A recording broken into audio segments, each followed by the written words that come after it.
Hello, my name is Alexander Grant. I'm 28 years old, and if you look at my life now, you might think I'm a lucky guy. I'm sitting in an office at Pinnacle Financial Technologies where floor-to-ceiling glass windows open to a dazzling view of San Francisco, the city lights twinkling like stars beneath my feet. I'm a strategy specialist here, instrumental in propelling Pinnacle from the top 5 to the throne of the fintech industry, surpassing even my family's empire, Grant Financial Solutions. But if you rewind a few years, you'd see a different Alexander. A kid raised in the shadows of favoritism, in a wealthy family where love was measured by warped expectations and unfair favoritism. My family lived in Pacific Heights, San Francisco's most affluent neighborhood, in a 3-story mansion with glass-covered walls overlooking the bay. From the outside, it was a picture-perfect scene. Lavish wine parties, Rolls-Royces parked in the garage, and my parents, Michael and Victoria Grant, the power couple behind Grant Financial Solutions, America's leading fintech company. But inside, things weren't as dazzling as the Swarovski chandelier hanging in the living room. I grew up alongside my twin brother, Isaac, and though we were identical, dark brown hair, deep blue eyes, crooked smiles when stressed, our parents saw us through entirely different lenses. Isaac was the light, the hope, the ideal heir. He had a silver tongue, a charming smile, and the ability to make everyone in the room turn their heads. From a young age, Isaac knew how to make our parents laugh, tell a perfectly timed joke, or flatter mom with an oversized bouquet on her birthday. I was different. I wasn't good at smooth talking. I preferred sitting in a corner, tinkering with numbers, analyzing charts, or reading finance strategy books Dad left on the table. But in my parents' eyes, I was just the smart but dull older brother, someone who lacked leadership qualities. Every time I heard that, it felt like my heart was being squeezed, but I learned to swallow the pain. I vividly remember a Christmas party when I was 15. The mansion was bathed in warm golden lights, the air filled with the scent of fresh pine and gingerbread cookies. Guests, CEOs, investors, partners of Grant Financial Solutions gathered in the living room, wine glasses sparkling in their hands. Dad pulled Isaac up to stand beside him, introducing him as the future star of the company. Isaac, in a bright red sweater and a confident smile, shared a story about convincing a classmate to invest in a mock stock, making the room erupt in laughter. I stood in the corner, holding a glass of apple cider, watching the scene unfold and feeling like an outsider. Mom glanced at me, offering a faint smile. "Alex, why don't you try saying something? Learn from your brother." I mumbled something about a market analysis I'd read, but she only nodded politely before turning away. Dad didn't even bother to look at me. The next day, Isaac received a limited edition Rolex from our parents for winning a school speech competition. I got a gift too, an old finance management book Dad had recycled from his shelf.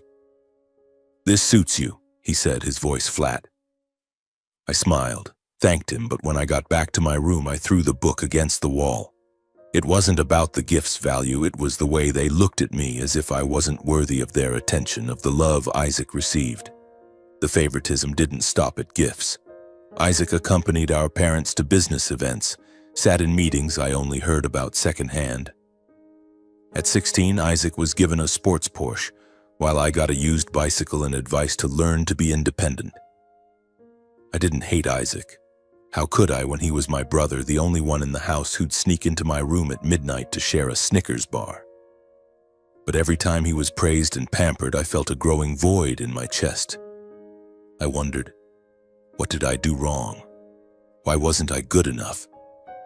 My grandmother Margaret was the only light in those dark days. She lived in Napa Valley in a small house surrounded by sprawling vineyards.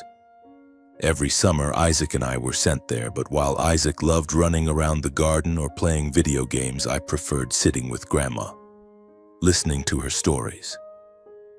She was a former financial journalist, a fierce woman who built a career in a man's world of suits and ties.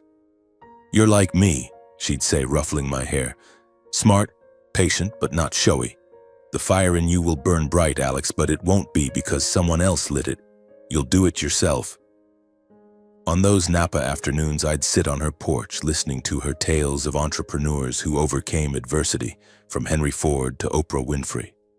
She gave me books like The Intelligent Investor by Benjamin Graham, and we'd analyze investment strategies together. "People might not see your worth now," she'd say, her eyes blazing. "But real value doesn't need anyone's validation. It's in what you do when no one's watching." Her words were like a small flame smoldering within me, keeping me grounded through the years of being overlooked. In high school, I threw myself into business clubs where I could shine without being compared to Isaac. I led my team to first place in a national financial planning competition, building an investment model that grew a mock company's portfolio by 200% in 6 months.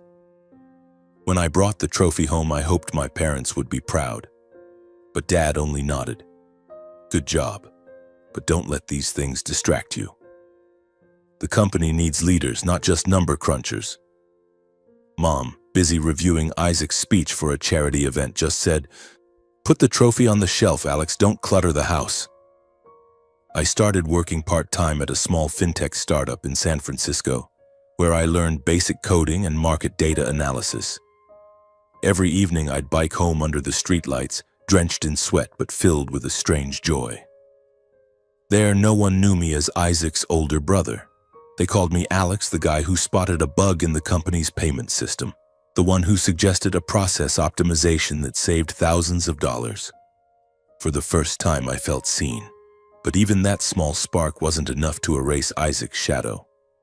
One evening when I was 17, I overheard my parents talking in their study. The door was ajar and Dad's voice came through cold and clear. "Isaac is the future of Grant Financial Solutions. He has charisma, vision. Alex is smart, but just a backup." Mom nodded. "Alex will be fine. He always figures things out." I stood outside the door, my fists clenched until they trembled, my heart pounding like it might burst. Backup. The word carved itself into my mind like a wound that would never heal. I stormed back to my room, slammed the door, and looked in the mirror. Messy hair, tired eyes, but there was a spark in them, the spark Grandma Margaret had spoken of. I told myself, if I'm just a backup, I'll be the best damn backup they've ever seen. That night, I wrote my goals on a scrap of paper: get into Stanford, stand on my own, and prove I don't need anyone's validation to succeed.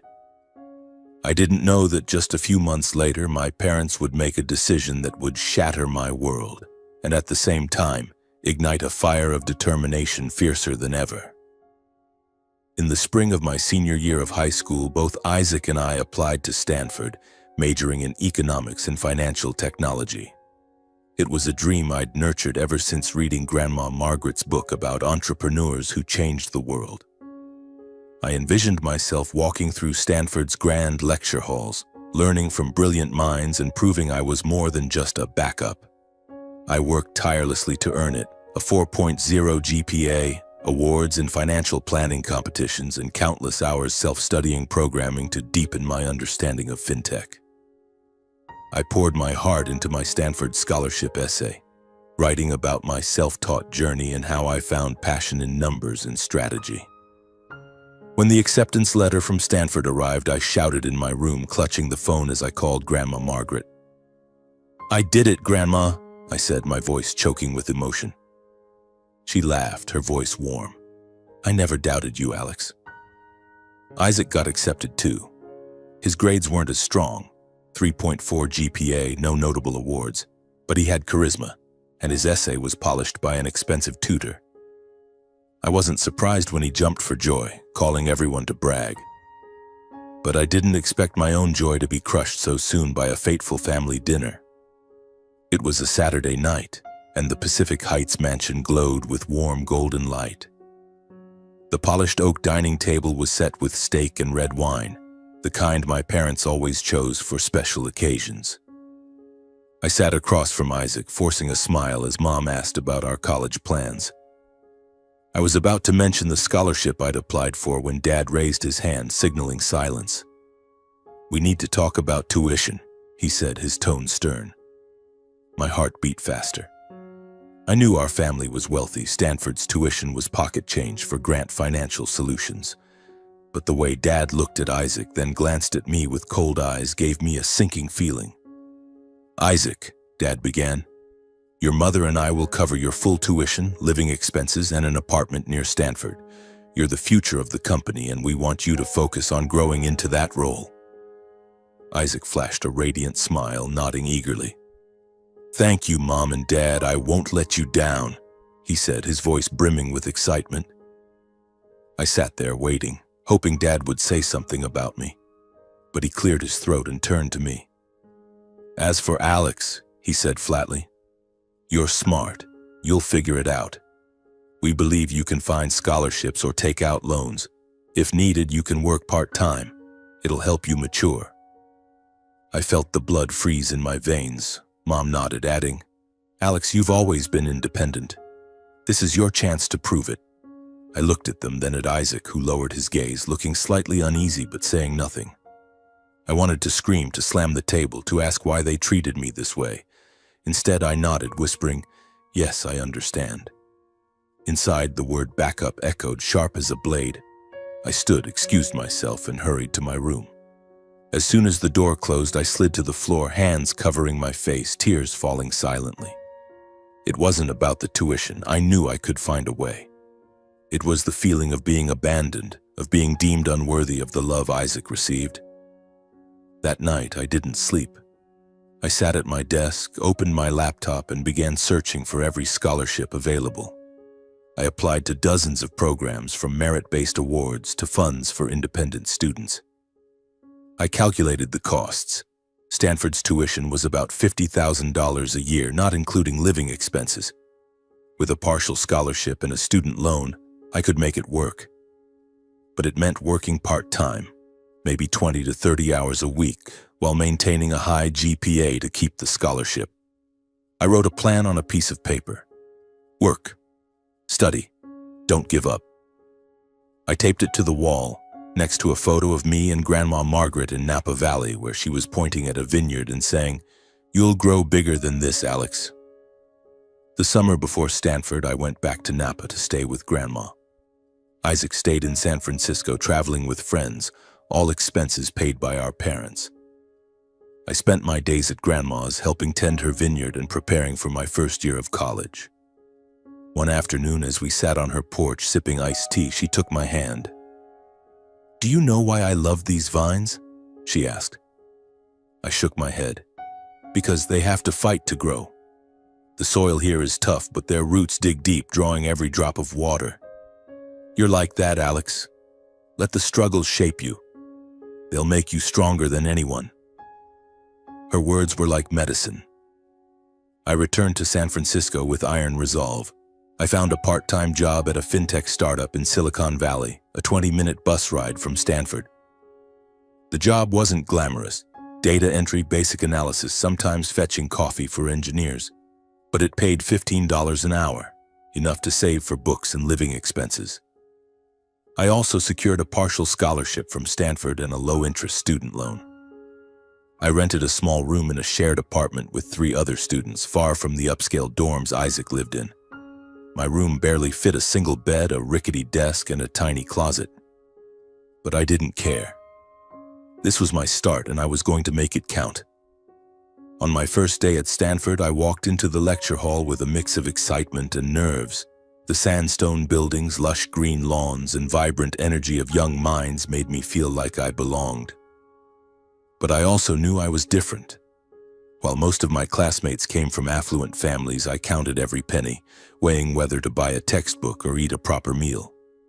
Isaac, meanwhile, showed up in a brand new suit, driving the Porsche our parents bought, and quickly became the center of attention in his social circle.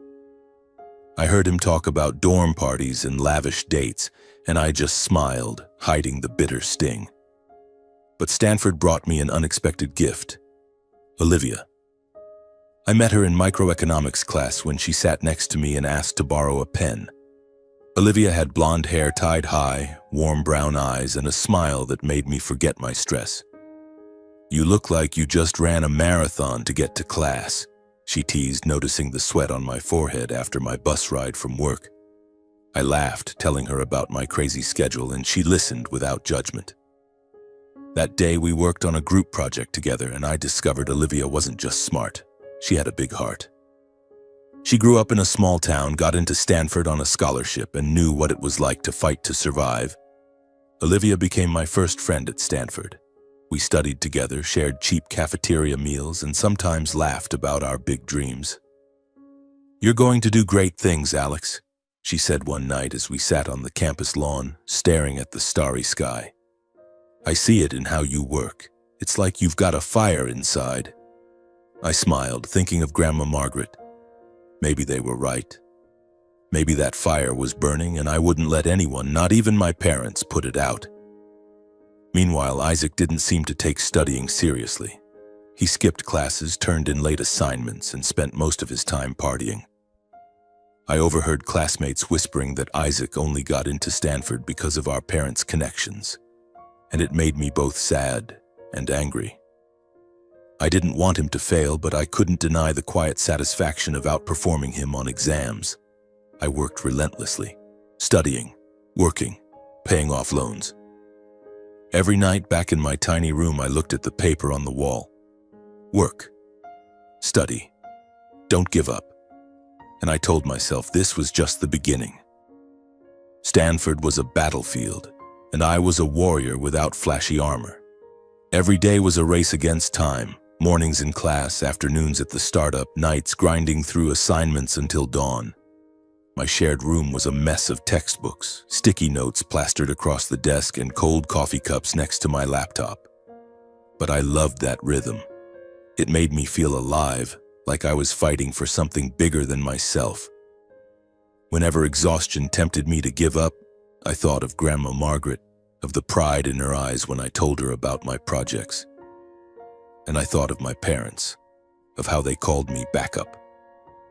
That word was like a needle piercing my pride, but instead of breaking me, it pushed me forward. The blockchain and financial risk management class was where I truly shone. Professor David Chen, a wiry man with sharp eyes, stood at the lectern talking about how technology could reshape finance. I sat in the front row, scribbling notes furiously, my heart racing every time he posed a question. Once he asked the class to analyze the risks of a decentralized trading platform. I worked for 3 sleepless nights building a predictive model based on real data from the startup where I worked. When I presented it to the class, the room fell silent. Professor Chen nodded, the corner of his mouth twitching upward. "Mr. Grant, this is outstanding work. I'd like to meet with you after class." That meeting changed everything. Professor Chen became my mentor. He didn't just teach me about finance, but about strategic thinking, about seeing failure as a lesson. "You have something no one can teach," he said, looking me in the eye. "It's resilience. But don't let it become an obsession. Use it to create something great." I nodded, feeling a warmth spread through my chest. For the first time, I felt true recognition, not from my parents, not from Isaac, but from someone who saw my real worth. Olivia was indispensable too. She wasn't just a study partner. She kept me sane on days I was running on fumes. Once I nearly passed out in the library after working 3 days straight with no break. Olivia showed up with a coffee and a protein bar, teasing, "Alex, are you trying to outdo Elon Musk in sleepless hours?" I laughed, the first time I'd done so that week. Olivia and I grew closer, sharing more than just schoolwork. We became a team, tackling group projects, debating fintech ideas, splitting cheap meals from food trucks near campus. Olivia had a way of making everything feel lighter, even when I was stressed to the breaking point. When I was anxious about applying for Stanford's fintech innovation competition, she dragged me to the campus lawn and made me lie down, staring at the sky. "Breathe, Alex," she said. "You've already done more than most people here. Trust yourself." I closed my eyes, feeling the cool grass beneath me, and for the first time in months I felt relief. That fintech competition was a turning point. I pitched an idea for a blockchain-based trading platform to reduce transaction costs for small-scale investors. I worked day and night coding, building models, and getting Olivia's help to polish the presentation. After months of preparation and execution, I won first place. The prize wasn't just $10,000 in cash, but an internship opportunity at a leading fintech company. The news spread quickly, and for the first time I felt visible. Classmates started seeing me differently, not as Isaac's older brother, but as Alex, the guy who won the fintech competition. Meanwhile, Isaac was spiraling. He missed assignment deadlines, his grades plummeted, and he even got a warning from a professor for submitting a plagiarized essay. I heard from friends that he spent weekends at San Francisco parties cruising in his Porsche, bragging about his future CEO status. By my junior year at Stanford, I was excelling. I took advanced courses in blockchain, artificial intelligence, and risk management, earning A's in nearly every class. Professor Chen introduced me to a research group where I developed an algorithm to predict market volatility. My work at the startup progressed too. I was given bigger responsibilities, from data analysis to proposing system improvements. Each month, I sent a small portion of my paycheck to chip away at my student loans, and though my wallet was always near empty, I felt free. Free because I was building my own future, relying on no one. But not every day was sunny. Some nights I stayed up, gripped by anxiety about balancing work and studies, wondering if I had the strength to keep going. Once I got an email from my parents, a perfunctory check-in reminding me to support Isaac if he needs it. I deleted it, a surge of anger rising. They still didn't see me, didn't see what I was doing. But then I thought of Olivia, Professor Chen, Grandma Margaret. They saw me. And more importantly, I was starting to see my own worth. As senior year approached, I knew I was nearing a major milestone: graduation. I didn't just want to graduate, I wanted to do it with pride, to stand on that stage and show the world that I, Alexander Grant, was no backup. I wanted my parents to see, Isaac to see, and above all, I wanted to believe that every drop of sweat, every sleepless night was worth it. And finally, the day arrived. The graduation ceremony took place on a radiant early summer day at Stanford. The campus was bathed in golden sunlight, with graduation caps soaring through the air as students tossed them skyward. I stood in line, my black gown billowing, my heart pounding. I had worked tirelessly to get here: a 4.0 GPA, a fintech award, and the title of summa cum laude, valedictorian of my class. But what made me nervous wasn't just the achievements. Today I was invited to speak at the ceremony, an honor I'd never dared to dream of. And I knew my parents and Isaac were out there, sitting somewhere in the crowd. I had prepared my speech for weeks, writing and rewriting, each word like a chisel carving into the years I was labeled backup. Olivia helped me rehearse, sitting in my tiny room, listening and offering feedback. "You have to speak your truth, Alex," she said, her eyes shining. "Not for revenge, but to tell your story, to show them who you are." I nodded, but deep down I knew this speech wasn't just my story. It was a declaration that I had surpassed the limits others set for me. As I stepped onto the stage, the weight of thousands of eyes fell on me. The university's cameras zoomed in, my image magnified on the large screen in my graduation gown.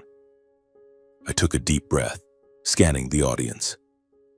In the front row, I saw Olivia, her smile as bright as the sun. Next to her was Grandma Margaret, her red silk scarf striking, her eyes gleaming with pride. And somewhere in the crowd, I caught a glimpse of my parents sitting beside Isaac. Dad sat ramrod straight, his face stern. Mom was adjusting her shawl, perhaps to hide her tension. Isaac kept his head down, avoiding my gaze. The university president introduced me. Alexander Grant, valedictorian of this class, who funded his own education and achieved extraordinary success in fintech. The audience applauded, but I caught whispers from my parents' direction. I knew they hadn't expected this, that I had paid for everything from tuition to living expenses while they poured money into Isaac. The president continued. "Alexander will share his journey, a story of perseverance and passion." I stepped to the microphone, my hands trembling slightly, but my voice steadier than I expected. "Ladies and gentlemen, faculty, families, and fellow students," I began, my voice carrying through the speakers. 4 years ago, when I arrived at Stanford, I had nothing but a dream and a piece of paper taped to my wall that read, "Work, study, Don't give up. I came here without financial support or recognition from my family. I came with the belief that my worth isn't defined by what others think, but by what I can achieve. I paused, taking a deep breath. The audience was silent, only the soft breeze audible. I worked 30 hours a week, paid off student loans, and lived in a tiny room with 3 others. There were nights I didn't sleep, not because of parties, but because I had to finish assignments, had to prove I was worthy.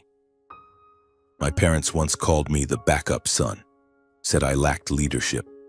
But today I stand here, not to prove them wrong, but to tell you this. Success doesn't come from ready-made support. It comes from the resolve to break through the limits others set for you. The audience erupted in applause. I looked down, seeing Olivia wipe away tears, Grandma Margaret clapping vigorously, her smile stretching ear to ear. But my eyes lingered on my parents. Dad sat frozen, his face pale. Mom clutched Isaac's hand, her eyes wide as if she'd been slapped. Isaac looked at me, and for the first time in years, his gaze held not his usual confidence, but unease, even shame. I didn't feel glee at their discomfort, but I felt relief, as if a boulder that had weighed on my heart for years had been lifted. As I stepped off the stage, Olivia ran up and hugged me tightly. "You did it, Alex," she whispered, her voice choked with emotion. Grandma Margaret pulled me into a fierce embrace, murmuring, "You're my fire, Alex." I smiled, tears streaming down my face, but this time they weren't from pain. They were tears of release. After the ceremony, I learned Isaac graduated with a 2.8 GPA, barely meeting the requirements for his degree. He wasn't on the honors list, had no awards, no speaking invitation. I didn't see my parents right after the ceremony. They left early without a word. Olivia said she saw Mom wiping tears in the parking lot while Dad drove off silently.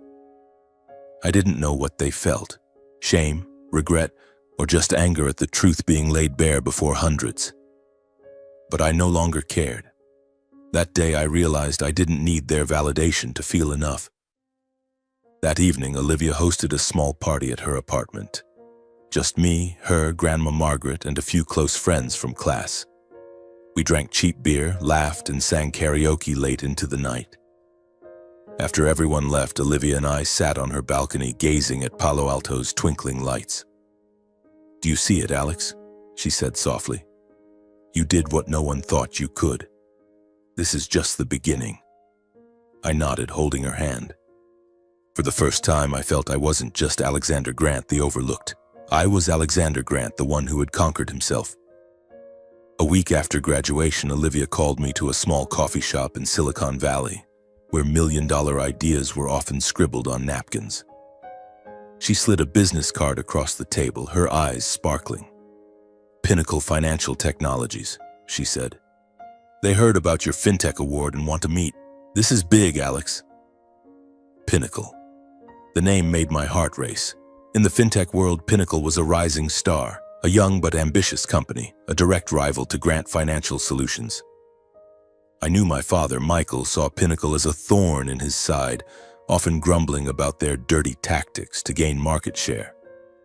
But I also knew Pinnacle was doing what my family's company wouldn't dare, heavily investing in blockchain and artificial intelligence, the fields I'd poured my sweat into studying at Stanford.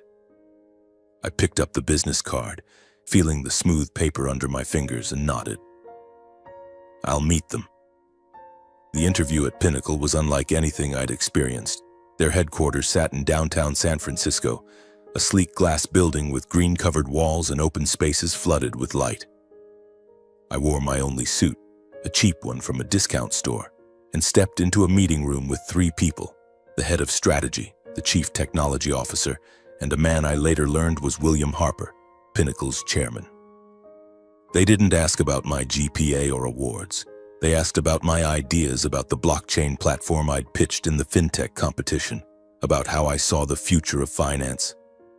I spoke passionately, forgetting my nerves, as if I was born to be in that room. When it ended, William Harper smiled and extended his hand. "Welcome to Pinnacle, Alex. We need someone like you."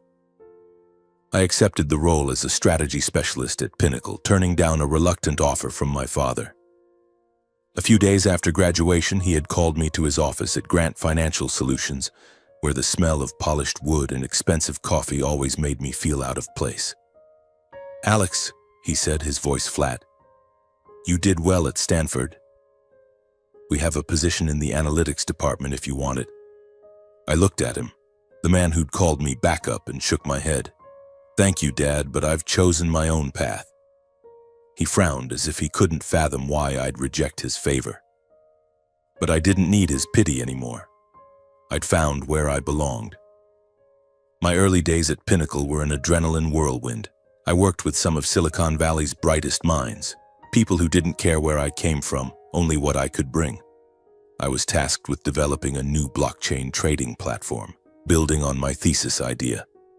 Each day I sat in an office with 3 computer monitors, coding, analyzing data, and debating with engineers on system optimization. I worked late, but not out of pressure. I worked because I loved it. The thrill of knowing every line of code, every decision could change how millions traded finances. Within 18 months, Pinnacle's blockchain platform launched and became a phenomenon. It slashed transaction costs to unprecedented lows, attracting millions of users, from individual investors to major funds. Articles in TechCrunch and Forbes called it a fintech revolution, and my name appeared in an interview as the mind behind the idea. Pinnacle climbed from the top 5 to number 1 in fintech rankings, surpassing Grant Financial Solutions. I still remember the day the rankings were announced. I was in the office checking emails when a colleague slapped my shoulder, pointing at the screen. "Alex, you see this? We beat Grant." I stared at the numbers, my heart pounding. Grant Financial Solutions, the company my parents built, the one they believed Isaac would inherit, was now number 2. I didn't call my parents to gloat. I didn't need to. They surely saw it. But a week later, something unexpected happened. Dad called, his voice trembling over the phone. "Alex, we need to talk. The company, it's struggling. We need you." I sat in my small apartment, gazing at San Francisco's lights, a wave of emotions surging.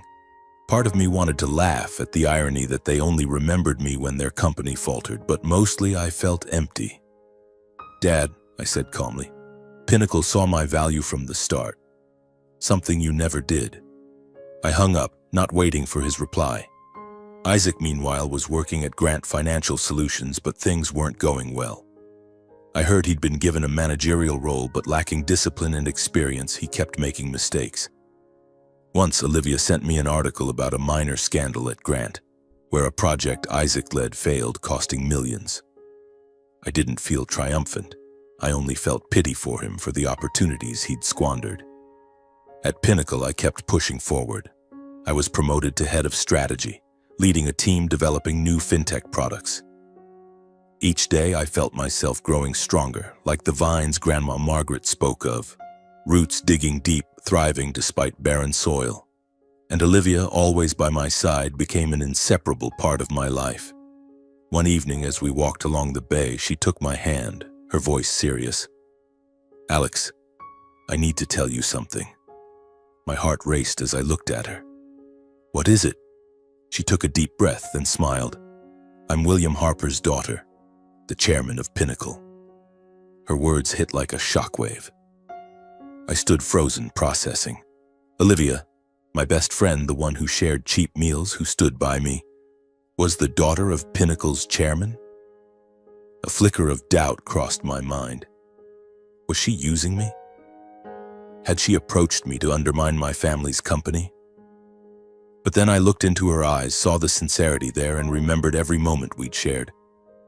Olivia had never done anything but support me. "Why didn't you tell me sooner?" I asked, my voice slightly shaky. She shrugged, smiling softly. "I wanted you to see me as Olivia, not someone's daughter. And I wanted you to succeed for you, not because of my dad." I nodded, my anger dissolving. Instead, I pulled her into a hug. "Thank you, Olivia," I whispered, "for everything." She smiled, squeezing my hand. In that moment, I knew what we had wasn't just friendship anymore. Something deeper was growing, but I wasn't ready to name it yet. Pinnacle kept soaring, and Olivia, now a colleague at the company joining as an analyst, became my perfect partner.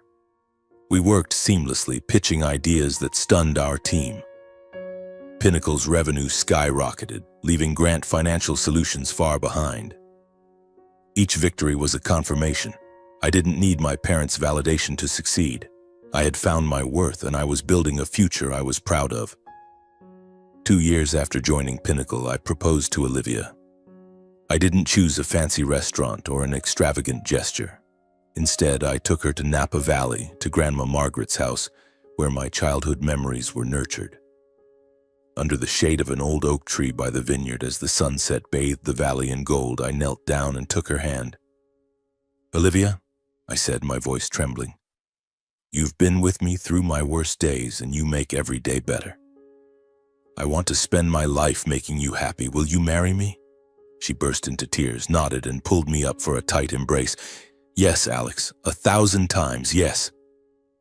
Our wedding took place in Napa, in a stunning vineyard with lush green vines and ripe grape clusters.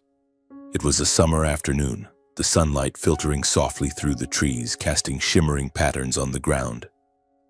Olivia wore a simple white wedding dress, her blonde hair flowing freely, beautiful like a dream. I stood there in a tailored suit, the first time I'd splurged on something so luxurious, feeling my heart might burst with happiness. Grandma Margaret, with her signature red silk scarf, sat in the front row wiping tears. William Harper, Olivia's father, clapped me on the shoulder before the ceremony, his voice warm. "You're a good man, Alex. I'm proud to have you as my son-in-law." Professor Chen was there too, offering a rare smile and saying, "You've come a long way, Alexander." I sent invitations to my parents and Isaac, though I wasn't sure they'd come. Part of me hoped they would, not to boast, but to see who I'd become. But as the ceremony began, I didn't see them. Olivia squeezed my hand, whispering, "Don't worry, Alex. Today is about us." I nodded, focusing on her, on this moment.